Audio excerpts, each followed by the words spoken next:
ඒ පිටිපස්සේ තියෙන මල් පිපෙන්නේ අවුරුදු 12කට සැරයක්. ආයි බලන්න පුළුවන් 2037 දී තමයි අපිට මේ දවස්වල හොටන් තැන්න යද්දී හම්බ වෙනවා. හෝටන් තැන්න යනවා නම් අනිවාර්යෙන්ම ටිකට් ගන්නකොට හවස 2ට කලින්වත් ගන්න. මොකද කිලෝමීටර් 9ක් ඇවිදින්න තියෙනවා. අපි යද්දි 3 පහ වෙලා නිසා අපිට පොඩි දුරක් තමයි අද යන්න පුළුවන් වෙන්නේ. අපි දන්නවනම් මේ මල් වර්ගේ මොනවාද කියලා කියන්න බලන්න කමෙන්ට් එකක්. රැවෙන්න කලින් එන්න ඕනි නිසා අපි චිමිනි ඇල්ල ළඟට විතරක් ගිහිල්ලා ආපහු හැරිලා ආවා.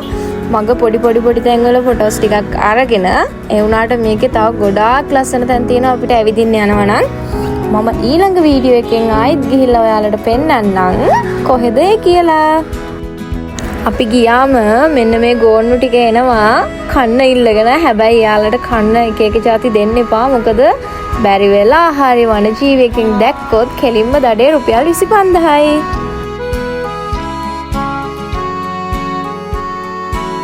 පේනවනේ මෙයාලා වාහනේ ළඟට ඇවිල්ලත් කන්න මොන හරි ඉල්ලනවා.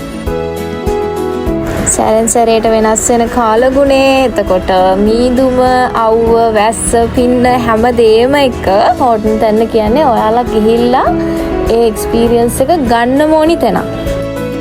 හැබැයි මතක තියාගන්න කලින් යන්න ඕනි. මොකද නැත්තම් ඇතුළට යන්න බෑ. ගොඩක් දුර ඇවිදින්න තියෙන නිසා ඒගොල්ලෝ කවුන්ටරෙන් අවසර දෙන්නේ පොඩි ප්‍රමාණයක දුරකට යන්න විතරයි. ඇතුළට යන්න දෙන්නේ නැහැ පහුවෙලා ගියොත්.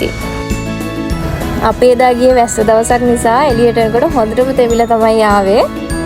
ඊළඟ දවසේ හෝටන් තැන්න යන්න තියෙන කිලෝමීටර් 9 ඇතුළතම තියෙන ලොකේෂන් ටිකේ වීඩියෝ එකක් එක්ක හම්බෙමු. බයි බයි හෝටන් ප්ලේස්.